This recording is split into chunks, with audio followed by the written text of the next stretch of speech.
우리 권영재님이 이렇게 멘트 하신 것처럼 매주 침례 예배 드리면 좋겠네. 매주 침례 예배 드리면 이렇게 진짜 오후에도 많이 남아 계시고. 근데 사실 이렇게 매주 구원받는 사람들이 구원받고 침례 받는 사람이 침례 받아야 됩니다. 앞으로 그렇게 될 수 있으면 좋겠습니다.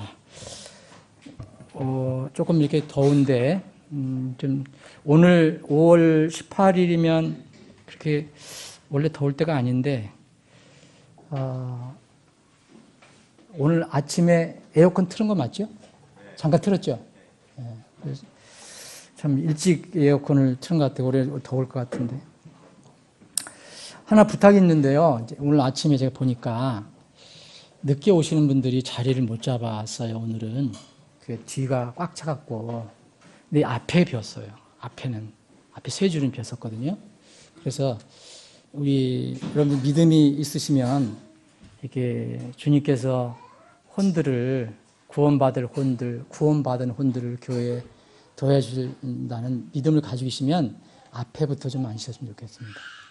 그래서 뒤에는 찾는데 이게 앞에를 못 나오니까 좀 나중에 오신 분들, 처음 요새 오시는 분이 어려움이 있었어요. 잠깐 잘 찾는데. 그러니까 우리 리더하는 형제님들도 앞에서부터 가급적이면 이렇게 채워주셔서 저 뒤에는 이 열이 비면 오는 분들이 편하게 올 수 있도록 그렇게 좀 해주시면 좋겠습니다. 자, 오늘은 침례 예배이기 때문에 광고에 드린 대로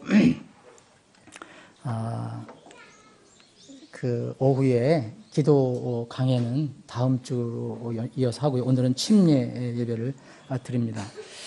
참고로 또 오늘 원래는 다음 주일 아침에 입회를 하려고 했어요. 근데 이 하나님 그것도 하나님 뜻인지 모르겠는데 우리 자매에서 오늘 침례 받는 분들 특별히 이렇게 축하하기 위해서 예쁜 꽃을 준비했어요. 근데 이게 꽃을 준비하면은 이게 그 다음 주 한 주 지나면 시들어서 죽어버려요. 못 써요. 그래서 오늘 그것도 꽃도 살리고 그래서 오늘 침례하고 바로 입회를 하겠습니다. 그러니까 침례하신 분들은 할 수 있으면 빨리 이렇게 가서 옷을 갈아입고 이렇게 다시 오시면 좋겠습니다. 예. 자, 오늘 수침자 6분들을 모시고 우리는 다 증인입니다. 저도 증인이고요. 저도 침례를 받았고요. 여러분들 다 받았습니다. 증인, 수침 대상자, 그리고 우리 증인들 다 함께 하나님 말씀을 좀 나누는 시간 갖겠습니다. 사도행전 8장.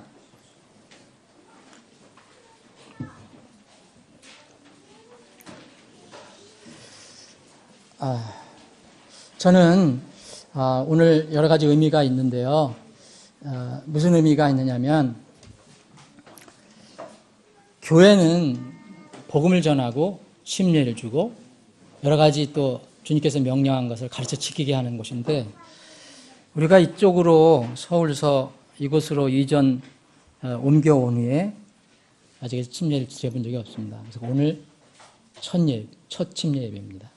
이쪽으로 온 뒤에 그래서 6개월 만에 이곳에 첫 침례 예배를 드리기 때문에 너무 저는 개인적으로 목회자로서 감사하고 이렇게 감격이 됩니다. 오늘 주님의 명령에 순종하는 오늘의 수침자 6분은 이걸 교회 의식이 아니고 하나님의 명령, 주님의 명령에 순종하는 겁니다. 순종. 그래서 이 수침자들에게 격려의 말씀을 드리고요. 오늘 침례의 의미를 좀 잠깐 살펴보는 시간을 갖겠습니다. 사도행전 8장 26절부터 40절까지인데 제가 다 읽지 않겠습니다. 이 부분은 에티오피아 내시에 회심하는 과정입니다. 회심, 구원받는 장면, 그리고 나서 구원의 결과로 침례에 순종하는 그 내용이 나와 있습니다. 제가 앞에 부분 조금 읽어보겠습니다. 주의 천사가 빌립에게 말하여 이르되 일어나 남쪽으로 나아가 예루살렘에서 가자로 내려가는 길로 가라 하니 그것은 사막이더라. 빌립이 일어나 가더니 보라 이 에티오피아 사람 곧 이디오피아 여왕 간닥의 밑에서 그녀의 모든 국고를 맡아 큰 권세를 가진 내시가 경배하러 예루살렘에 왔다가 돌아가면서 자기 병거에 앉아 대언자 이사야의 글을 읽더라. 아버지 하나님, 오늘 오후에도 이렇게 모이게 하심을 감사합니다. 오늘 특별히 침례 예배로 드립니다. 주님, 한 영혼이 구원받고 말씀에 순종해서 구원 후에 첫 순종인 이 침례에 순종하는 아름다운 시간입니다. 주님, 이 시간에 수침 대상자들 주님께서 필요한 특별한 복을 내려 주옵시고 또 정인선 우리들에게도 동일한 은혜를 내려 주시기를 원합니다. 오늘 이 침례 예배에서도 오직 주님의 이름만 높여주고 주님께만 영광이 돌려지는 시간이 되게 하여 주옵소서. 거룩하신 예수님의 이름으로 기도합니다. 아멘. 스데반 순교가 7장에 나오죠. 스데반이 이제 복음을 전하다가 그때 당시에 이제 그 당국에 의해 잡혀갖고 이제 순교를 당하게 됩니다. 돌에 맞아서 이게 죽게 되는데 이 스데반 순교가 그때 당시 예루살렘에 큰 영향을 끼쳤습니다. 이 순교에 이어서 예루살렘 교회에 세상에서 오는 핍박이 일어났습니다. 핍박. 왜 핍박이 일어나느냐면 여러분 예수님께서 승천하시기 전에 제자들에게 곧 교회들에게 그때 하신 명령이 오늘 아침에서 살펴봤지만 마태복음 28장에서 19절 20절입니다. 이게 복음을 전하고 침례를 주고 그리고 훈련시키라는 거예요. 여러 가지. 이거를 해라 그랬어요. 그런데 이 예루살렘 교회는 한 날 3,000명씩 구원받고 교회에 더해지고 너무너무 좋았어요. 그래서 자기들이 열심히 모였어요. 이게 참 좋은 겁니다. 사도행전 2장에 보면 매일 모였다고 그랬어요. 매일 모였어요. 우리처럼 수요일하고 주일만 모이는 것도 아니고 그때는 매일 모여서 식사도 하고 만찬도 하고 사도들이 가르쳐준 그 성경 말씀도 공부하고 막 이렇게 했어요. 그런데 이게 좋은 건데 주님의 명령은 잊지 말아야 되거든요. 주님의 명령이 뭡니까? 복음을 전하는 거예요. 복음 전하고 구원받은 사람에게 침례를 주고 또 가르치라는 건데 이 예루살렘 교회는 너무 좋아서 그런지 그거에는 조금 소홀했습니다. 그런데 이 스데반이 죽었거든요. 순교를 당한 거예요. 그래서 오늘 이렇게 본문 말씀 8장에 보면 8장 1절에 보면 사울이 그의 죽음에 동의하더라. 그때에 예루살렘에 있던 교회에 큰 핍박이 있어. 그때 제자들 중심으로 세워진 그 교회죠. 120명, 나중엔 12명에서 120명으로 늘어났고 120명이 이제 오순절날은 3,120명으로 된 이 교회에 큰 핍박이 있어서 사도들 외에는 다 뿔뿔이 흩어지게 됐어요. 여러분 뭐 감옥에 가두고 예수를 증거하면 잡아 죽인다 이러면 어떻게 하겠어요? 막 흩어지잖아요. 그런 상황이었어요. 사도들만 여기 예루살렘 지키자. 그래서 흩어졌습니다. 그 중에 하나, 이 빌립이라는 사람이 이제 여기 등장하게 됩니다. 여기 4절에 보면, 그러므로 이제 사울이 그때 이제 바울, 구원받기 전에 사울입니다. 교회를 크게 파괴했잖아요. 막 예루살렘 크게 파괴하고 사람들 잡아다 돌아다니면서 예수 믿는가 잡아다 끌어서 감옥에 넘겨주고 막 그랬어요. 엄청난 핍박이 있었습니다. 그런데 이거 4절에 그러니까 사람들이 도망을 갔어요. 흩어졌어요. 그런데 하나님 편에서는 이게 참 놀라운 일이지만 뭐가 됐습니까? 구원받은 사람이 가서 흩어지니까 뭘 해요? 여러분 생명이 있다는 것은 이런 증명이 나타나는 겁니다. 여러분들 구원받은 사람이 어디 가서 여러분 혹시 멀리 도망을 갔다, 핍박을 해서 어디 갔다 그러면 뭐 하겠습니까? 거기서 나오는 거에 자기께 뭐가 나오겠어요? 생명이 나오게 되어 있습니다. 거기 구원 못 받은 사람이 있으면 예수님이 증거하려고 자꾸 그러죠. 네? 하늘나라 소식을 주려고 자꾸 그러는 거예요. 그래서 4절에 보면 그러므로 널리 흩어진 사람들이 각처로 다니며 말씀을 선포하니라. 비로소 예수님께서 하신 명령을 이때 타의적이지만 핍박을 받으니까 사람들이 흩어져서 이제 복음을 전하기 시작한 거예요. 네. 복음을 전하기 시작했습니다. 그 중에 한 사람이 빌립입니다. 빌립이 이제 사마리아시로 내려갔죠. 사마리아시는 아시겠죠? 예루살렘에서 저쪽 갈릴리 지방 올라가는 거 중간에 있는 이 지방입니다. 그런데 거기 가서 이제 벌써 예루살렘을 떠난 겁니다. 예수님을 전하기 시작했잖아요. 근데 이 빌립이 놀라운 저기도 기적도 베풀고 합니다. 그래서 12절 보면 그러나 빌립이 하나님의 왕국과 예수 그리스도의 이름에 관한 것들을 선포하는 것을 그들이 믿고 남녀가 다 침례를 받으매 그랬어요. 그러니까 믿는 사람은 침례를 그때 받게 된 겁니다. 그래서 아이러니컬하지만 교회에게 주신 명령을 이 예루살렘 교회가 자기들끼리만 누리고 재미있게 지내다가 이 하나님의 명령을 잊어버리고 있을 때 주님께서는 그 교회에 핍박을 허락해 주셨을 때 이들이 흩어져서 자연스럽게 흩어지고 나니까 주님의 명령이 생각이 났겠죠. 그때 가서 이제 복음을 전하게 됐습니다. 그 중에 이제 빌립이 그 사마리아로 내려가서 복음 전하는데 그때 가자라는 곳으로 내려가라고 성령께서 급히 이제 인도합니다. 가자라는 것은 옛날 블레셋 지역입니다. 블레셋 지역. 구약에 있는 블레셋 이교도들 이스라엘 괴롭혔던 그 지역으로 내려가라. 그러니까 가보니까 그곳에 이디오피아 저쪽 아프리카 여러분들 아시죠? 지금 이디오피아입니다. 그 이디오피아 지금으로 같으면 그게 그 동아프리카죠. 그쪽에서 이 예루살렘까지 그 긴 먼 길을 뭐 하러 왔습니까? 여기 보면 이 사람이 경배하러 우리 저 예배하라는 겁니다. 예루살렘에 왔다가 그랬어요. 그래서 돌아가는 길입니다. 다시 예루살렘에서 다시 그 아프리카로 내려가기 위해서 가자 지방으로 내려가서 그쪽으로 내려가는 길이에요. 이때 하나님께서는 저기를 보내는 겁니다. 빌립을. 그래 가서 보니까 여기 가면서 뭐랬습니까? 자기가 병거에 앉아서 여기 월간 잡지를 읽은 게 아니고 그때 무슨 월간 잡지가 유행했는지 모르지만 월간 잡지를 읽은 게 아니고 대언자 이사야 글을 읽고 있었어요.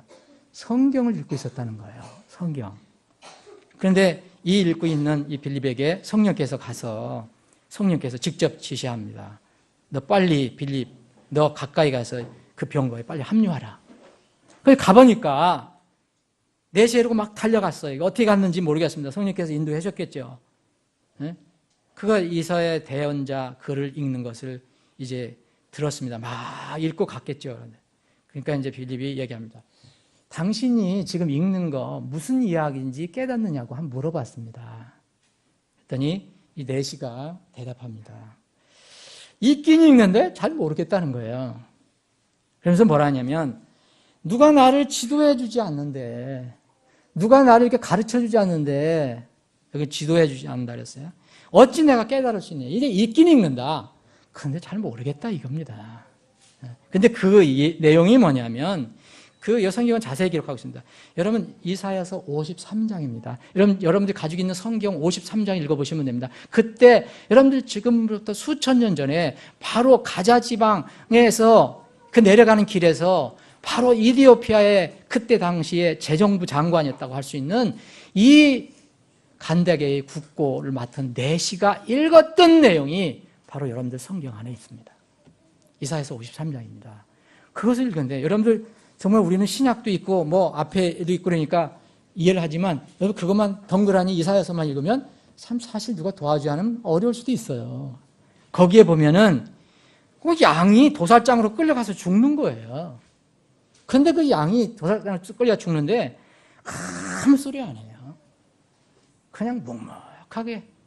근데 재판도 제대로 받지 못한 거예요. 그런데 생명을 빼앗기는 거예요. 도대체 이게 누구냐? 이 어린 양이 도대체 누구냐? 이 죽는 사람이 누구냐? 그래서 이 내시는 물어봅니다. 이 사람이 도대체 누구냐? 누구를 가리키는 거냐? 이 대언자 이사야를 얘기하냐? 아니면은 대언자 이사야가 아니면 이사야서라는 걸 알고 있었기 때문에 그럼 이사야 대언자가 누구를 가리키는 다른 사람 얘기하냐? 그걸 물어본 겁니다. 여러분 그게 누구죠? 이사야서 53장에 있는 게 여러분들을 구원해 주신 예수 그리스도입니다. 그분이 오시기 전에 예수님이 오시기 전에 벌써 700년 전에 하나님께서 대언자 이사야에게 영감을 주셔서 그걸 기록하게 하셨어요. 700년 후에 일어날 일을 대언자 이사야가 기록하게 하셨습니다. 참 놀랍지 않아요? 예수님이 죽는 장면. 근데 죽는데 자기 죄가 없어요. 자기 죄 때문에 죽는 게 아니라 다 백성 죄 때문에 죽는다고 얘기합니다. 예, 막 양들이 말을 안 들어. 자기 마음대로 돌아가는 거예요. 그 양들 때문에 죽는다 얘기를 해요. 근데 그거를 하나님께서 그렇게 하셨다는 거예요. 그 죽는 사람에게 그 양들의 죄를 넘겨서 그 양 죽게 한다는 거예요. 그게 이사야서 53장입니다. 근데 이 내시는 그걸 읽는데 도대체 이사야가 죽는 얘기야? 누구야? 근데 그걸 이렇게 물었을 때 빌립은 자기가 지금 돌아다니면서 전하는 복음의 핵심이 그거였습니다. 그러니까 얼마나 신나게 설명을 했겠어요. 그죠? 다른 걸 물은 것도 아니고 누가 이거 질문하게 한 겁니다. 다 성령께서 역사하신 겁니다. 그거를 물으니까 빌립이 전공이잖아요. 그게 전공. 그러니까 예수님을 증거한 겁니다. 그래서 보면 35절 이에 빌립이 입을 열어 바로 그 성경 기록에서부터 이사야서 53장에서부터 이제 시작해서 쭉 누구를 선포했다 그랬습니까? 예수님을 선포하니라. 이디오피아 내시가 뭘 들었습니까? 예수님에 대해서 들은 겁니다. 예수님이 바로 그 자기 이디오피아 내시의 구원자라는 걸 들은 겁니다. 구원자. 놀라운 이 복음이 전해졌습니다. 그랬더니 이제 그 다음에 이제 일어난 일입니다. 이것을 우리가 오늘 좀 생각해 봐야 됩니다. 35절 이에 빌립이 입을 열어 바로 그 성경 기록에서부터 시작하여 그에게 예수님을 선포하니라. 그리고 그들이 계속 가요, 길을. 그 사이에 벌써 여러분 이 정도 됐다면 내시가 간절하게 이걸 읽고 있는데 이거를 정확하게 알려줬어요. 그러면 내시가 벌써 마음에 믿음이 생겼어요. 그렇잖아요? 믿음이 생겨요. 아, 저 사람, 저 죽은 것이 이사야 대언자가 기록한 것이 바로 나를 위해서 대신 죽으시는 분이구나. 그들이 계속 길을 갑니다. 근데 물 있는 곳을 찾았어요. 물 있는 곳. 자, 내시가 이제 전도를 받았습니다. 근데 내시가 이제 침례를 받게 돼요. 침례 조건이 있어요. 물 있는 곳에 있어요. 그러니까 내시가 물을 있는 곳을 보니까 내시가 얘기하는 겁니다. 아, 여기 이렇게 물이 있으니 아마 제 생각에 그런 게 오아시스로 생각해요. 그때 오아시스가 있었거든요. 오아시스라고 생각하는데 이 물이 있으니 이름에 물이 있으니 무엇이 내가 침례받는 것을 막으려 방해하리오 얘기했습니다. 내시는요 침례를 이미 들었던 겁니다.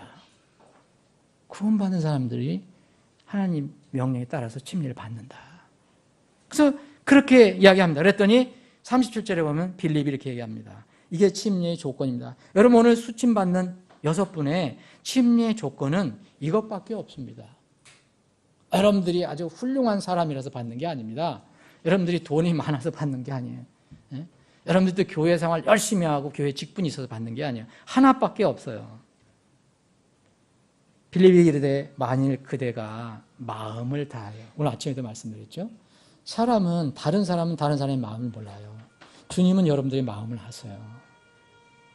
마음을 다하여 믿으면 받을 수 있으리라. 여러분 뭘 믿으라는 겁니까? 조금 전에 뭘 설명해 줬다 그랬어요? 예수. 구원자 예수. 오직 하나님께서 세우신 내가 길이요 진리요 생명이니 나로 말미암지 않고는 나를 통하지 않고서는 아무도 아버지께 오지 못하느니라. 하나님 아버지께 갈 수 없는 그분을 믿느냐 이겁니다. 마음으로 진정으로 믿느냐. 그러니까 내시가 대답합니다. 예수 그리스도께서 하나님 아들이심을 내가 믿노라. 여러분 그때 당시 예수 그리스도는 어떤 분으로 인정이 됐습니까? 사람들에게? 조금 전에 스데반이 왜 죽었습니까? 예수를 믿는다고 죽은 거예요. 예수가 하나님 아들이라는 것을 사람들은 인정하지 않았습니다. 저기 갈릴리 지방에 나사렛 지방에 그 볼품없는 어떤 요셉이라는 사람의 그거 목수 아들이야. 그 조금 뭐 기적 일으키고 뭐 병도 고치고 했지만 우리를 구원한 사람은 아니야. 그렇게 믿었어요. 그런데 여기서는 뭐라고 믿습니까? 예수 그리스도께서, 그리스도라는 것은 하나님께서 보내신 자, 기름 부음 받은 자라는 얘기입니다. 그게 뭡니까? 구원자라는 뜻입니다. 예수라는 것도 구원자라는 뜻입니다. 이분이 하나님께서 보내신 아들이다. 하나님께서 몸을 입고 오신, 육으로 오신 그분이다. 내가 그분을 믿노라. 이렇게 얘기합니다. 조건은 이것뿐이에요. 이 침례의 조건은 믿고 구원받은 거, 그것밖에 없습니다. 두 번째 보세요. 38절에 보면 그가 명령하여, 이제 간증이 끝났습니다. 명령했습니다. 병거를 멈춰라. 여러분, 이디오피아 내시인은 에디오피아 여왕 간다게, 이제 이디오피아 여왕을 간다게로 불렀습니다. 이 에집트 여왕은 뭘로 불렀죠? 파라오. 이집트 왕은 바로. 이디오피아 여왕은 간다게로 불렀습니다. 그 간다게 밑에서 국고를 맡은, 나라의 돈을 맡은 정말 큰 권세를 가진 사람이라 했잖아요. 내시. 근데 그 사람이 무슨 유대교를 믿고 있었던 거예요. 그래서 1년에 3번은, 오늘 아침에도 말씀드렸죠. 남자는, 유대교를 믿는 사람들은 3번은 예루살렘에 가야 돼요. 그때 마침 갔던 것 같아요. 근데 거듭나지 않은 상태였죠. 종교는 있었지만. 그런데 이 에티오피아 여왕 간다게는 엄청난 권세를 가지고 있던 사람이에요. 그러면 권세를 가지고 있는 사람이 그 에티오피아에서 거기까지 오려면 부하를 데려왔을까요? 안 데려왔을까요? 당연히 데려오죠. 병거가 여러 개 있었을 것입니다. 여러분, 에티오피아 내시가 이런 물 없었을까요? 잘 생각해 보세요. 거기서 그렇게 오랜 기간 동안 여행을 하려면 반드시 물이 필요합니다. 먹을 물 충분히 가져갔을 거예요. 부하들 것까지도. 그걸 잘 생각해 보세요. 성경은 정말 틀림이 없어요. 만약 성경의 가르침이 물을 뿌리는 거라면 얼마든지 그 자리에서 물을 찾을 이유가 없어요. 그 수통 옆에 꺼내갖고 빌립에 나 세례주세요. 얘기했을 거 아닙니까? 물이 있는 곳에 이름에 그랬어요. 여기 물이 있으니, 자, 38절입니다. 병거를 멈추게 했습니다. 빌립과 내시가 병거에서 내려옵니다. 어디로 내려갑니까? 물속으로 내려가. 물속으로 내려가니 빌립이 내시에게 뭘 줬습니까? 침례를 주니라. 예수님께서 마태복음 3장에 침례받는 장면이 나옵니다. 요한은 침례를 어디서 줬습니까? 물 없는 곳에 준 게 아니에요. 요한이 있는데 얼마든지 물이 있습니다. 우물도 있고 먹을 물도 있습니다. 얼마든지 찍어서 할 수 있습니다. 그런데 그렇게 하지 않았습니다. 요한은 하나님 명령에 따라서 어디로 갔습니까? 물이 많은 요단강으로 갔습니다. 예수님께서 갈릴리에서 사셨는데, 나사렛 지방에서 거기 먼 갈릴리 요단으로 가셨습니다. 그래서 그 요단에 있는 이 침례자 요한에 가서 침례를 받습니다. 마태복음 3장 읽어보십시오. 예수님과 요한이 물속으로 들어갑니다. 물에서 요한이, 세례 요한이 예수님을 침례를 줍니다. 거기서 예수님이 올라오시는 장면이 나옵니다. 그때 하늘문이 열리고 하나님께서, 아버지께서 내 사랑하는 아들이다. 내가 참 기쁘다. 내 기뻐하는 아들이라 얘기합니다. 네? 마음을 다하여 믿으면 침례를 받을 수 있습니다. 그런데 그 침례는 물속으로 들어간다는 겁니다. 그들이 물속에서, 39절에 보면 그들이 물속에서 나왔다고 나와 있습니다. 분명히 물속에 들어갔다가 물속에서 나왔습니다. 그것으로 빌립의 사명은 끝났습니다. 왜? 이디오피아는 이제 내려가서 이제 예루살렘 교회의 전도자였던 빌립을 통해서 이 구원을 받고 침례까지 받고, 이제는 에티오피아 내려가면 뭐합니까? 거기서 교회를 하면 자기가 침례를 쓸 수 있는 그런 권한도 생깁니다. 이 주의 영께서 필립을 잽싸게 체약하셨어요. 내시가 보이지 않았어요. 근데 내시는 정말 기뻐하며 갔다고 그랬습니다. 침례의 의미는 뭡니까? 여러분, 이제 의미를 잠깐 살펴보겠습니다. 침례, 오늘 받는 이 침례는 교회의 절대 의식이 아닙니다. 많은 사람들이 교회 의식을 생각하는데, 의식은 의미 없이 할 수도 있습니다. 내가 무슨 의미도 모르고. 근데 이것은 개인의 신앙 고백입니다. 6분의 고백이에요. 이 지상에서 하나님께서 만들어주신 그 모형 중에서, 상징 중에서 복음을 대표하고 이렇게 대신 증거할 수 있는 모형이 있다면 침례처럼 정확하고 아름다운 모형이 없습니다. 복음의 모형입니다. 복음은 여러분들 아시죠? 고린도전서에 나와 있는 복음의 정의는 뭡니까? 성경 기록대로 예수 그리스도께서 우리 죄를 위해서, 우리 죄를 갚으시려고 대신 죽으셨다가 또 성경 기록대로 우리를 위해서 대신 살아나시는 겁니다. 그죠? 그 예수님의 죽으심과 다시 일어나심이에요. 죽으심과 일어나심. 구원을 받은 사람들은 예수 그리스도가 자신의 죄 문제를 대신 해결해 주신 분이라는 것을 믿는 사람들입니다. 그분을 자신의 주로 모신 사람들입니다. 자신이 죄인임을 인정하려면은 그 죄를 처리할 때 어떻게 해야 됩니까? 내가 내 죄는 갚을 수 없습니다. 예수님께서 십자가에 죽으실 때 믿음으로 저분이 나 때문에 죽었구나. 예수님께서 그러셨잖아요. 우리 때문에 죽는다고. 세상 죄 때문에 죽는다고. 그럼 그 세상 죄 안에 내 죄가 들어가 있습니다. 나 때문에 죽으신 거구나. 그것을 믿습니다. 예수님의 죽으심에 내 죽음이 들어가 있습니다. 또 예수님께서 3일 만에 죽음에서 다시 일어나셨습니다. 우리가 죄 문제만 처리하고 땅속에 묻어 있으면 우리는 영원한 삶을 누릴 수 없습니다. 이 죄 없는 이제 사망자로만 기록될 뿐입니다. 그런데 예수님은 우리의 영생을 위해서 다시 일어나셨습니다. 로마서 6장을 보겠습니다. 로마서 6장.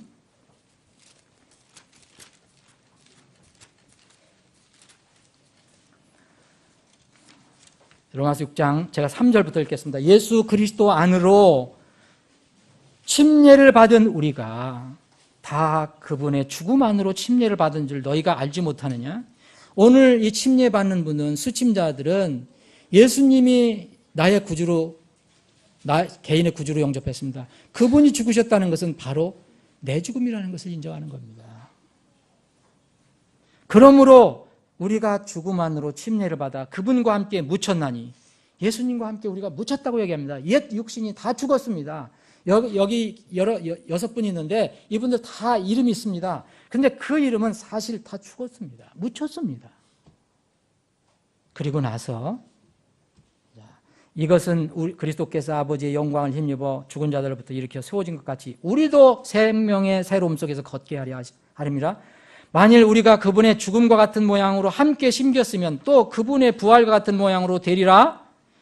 우리가 이것을 알거니와 우리의 옛사람이 그분과 함께 십자가에 못 박힌 것은 죄의 몸을 멸하여 이제부터 우리가 죄를 섬기지 아니하게 하려 함이니 죽은 자는 죄로부터 해방되었느니라. 만일 이제 우리가 그리스도와 함께 죽었으면 또한 그분과 함께 살 줄을 믿노니. 이 물에 들어가는 것은 완전히 들어가는 건 여러분 털끝 하나 남아도 아닙니다. 다 죽어야 됩니다. 그래서 잠기는 겁니다.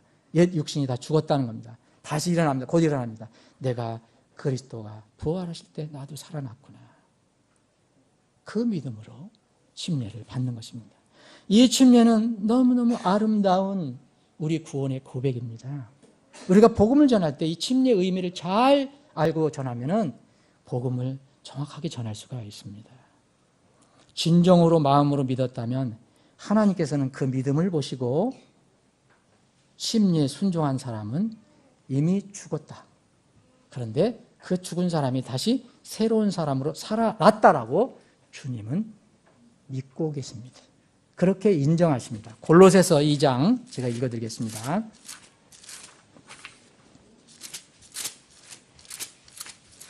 골로새서 2장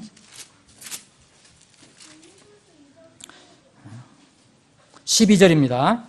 너희가 침례 안에서, 이게 골로새 교회 성도들에게 주신 말씀입니다. 너희가 침례 안에서 그분과 함께 묻혔고 죽어서 묻혔다는 겁니다. 그분을 죽은 자들로부터 살리시는 하나님의 활동을 믿음으로, 여러분 주님의 부활을 믿으시잖아요. 믿음으로 말미암아 침례 안에서 또한 그분과 함께 일어났느니라. 여러분, 일어날 것이 아니라 이미 하나님 눈에는 이분들이 죽었다가 다시 새로운 사람으로 일어났다고 이야기합니다. 그 사람들이 이 교회에 들어오는 것입니다. 이제 말씀을 이렇게 정리를 해봅니다. 여러분, 침례의 의미를 알고 침례에 임하는 사람은 그 침례 자체가 감격입니다. 그리고 그 침례 자체가 감사와 사랑입니다. 찬양입니다. 저도 옛날에 감리교인이었기 때문에 침례를 받았습니다. 아니, 세례를 받았습니다. 사실 제가 3번 받았는데, 3번이 아니라 성경적인 침례는 딱 1번 받은 겁니다. 그때는 의식으로 받았기 때문에 무슨 의미인지는 몰랐습니다. 여러분, 요새 어린아이들 되면 유아세를 받잖아요. 여러분, 유아세례는 왜 위험하냐? 지금 다 우리가 공부했잖아요. 신앙 고백할 수 있는 사람들, 이 사람들에게 침례를 주는 겁니다. 근데 아이들에게 주고 나서 너 어렸을 때 너 유아세례 받았어. 너 영세 받은지 몰라? 그 큰일 날 이야기합니다. 커서도 나는 그 세례 받았으니까 하나님 안 믿어도 되겠네. 이제 나 하나님 자녀인가 봐. 한 번도 구원에 대해 생각을 안 합니다. 그래서 위험하다는 겁니다. 아이에게 물 조금 뿌린 게 위험하다는 게 아니고 그런 자체가 위험하다는 겁니다. 그래서 우리 재침례 성도들은 절대 그것을 반대했습니다. 그러면 안 된다. 성경적으로 하자. 그래서 그것 때문에 많은 사람이 죽었습니다. 이 침례의 의미를 알면 정말 간증하는 사람들도, 이 증인을 쓰는 사람도 너무 좋고, 또 수침자는 너무 감격이 됩니다. 하나님께 대한 감사와 사랑 솟아나게 되고요. 침례의 결과는 어떻습니까? 여러분, 여기에 이 넷이가 침례를 받았습니다. 그냥 갔을까요? 여러분, 구원받을 때도 정말 기쁜 일입니다. 근데 이 넷이가 구원받았다는 얘기를, 구원받았을 때 기뻐하다는 얘기는 기록되지 않았습니다. 물론 기뻐했겠죠. 근데 여기 보면 39절 보면, 오늘 본문 사도행전 8장 39절에 보면 넷이는 기뻐하며 자기 길을 가되 그랬어요. 예수님께서 침례를 받으셨을 때 하늘문이 열리고 하나님 아버지께서 사랑하는 내 아들이다, 내 기뻐하는 아들이다 라고 말씀하셨습니다. 침례는, 사실 침례자는 우리가 영어로 베프티스트라고 하는데 이 침례자입니다. 베프티스트는 수침자도 베프티스트고 침례하는 사람도 베프티스트입니다. 그런 신앙을 가지고 있다는 겁니다. 주님의 교회는 원래 침례 신앙의 교회였습니다. 여러분, 그거 인정하시죠? 누가 아무리 얘기해도 뭐 기분이 나쁠 수가 있겠어요, 누가 얘기하면은. 그런데 성경으로 얘기하면 그거는 기분이 나쁘다고 바꿀 수가 없는 겁니다. 주님께서 세우신 교회는 다 이런 물침례를 받았습니다. 유아세례 없습니다. 유아 영세 없었습니다. 그걸 통해서 교회에 들어온 적이 전혀 없습니다. 주님도 베프티스트였고, 주님의 제자들도 베프티스트였고, 사도들도 베프티스트였고, 그리고 어느 기간 동안에는 다 베프티스트였습니다. 중간에 이제 역사적으로 이것이 사람들의 편리에 따라서, 야, 너무 힘들지 않냐, 물 뿌리는 걸로 대신하자. 그 뒤로는 이제 다른 이게 생겼지만, 원래 주님께서 세우신 교회는 바로 이 내가 주님과 함께 죽었다가 주님과 함께 살아났다, 이걸 고백하는 베프티스트들의 모임의 교회가 주님의 교회였습니다. 오늘 다시 한번 수침받는 여러분들에게 축하 말씀드리고 격려 말씀드리고, 또 여러분들 이 의미를 알면 여러분들 마음속에 기쁨이 있을 것으로 저는 확신합니다. 또 우리가 지켜보는 우리들도, 증인들도 다 함께 감사하고 또 함께 기뻐하는 그런 시간이 되기를 원합니다. 절대 이것은 하나의 의식이 아니니까 여러분, 침례 성도의 그 뜻을 아시고 침례 신앙의 깊은 뜻을 아시기 바랍니다. 이건 우리에게 내려주신 정말 귀중한 유산입니다. 신앙의 유산. 이제 침례를 실시하겠습니다.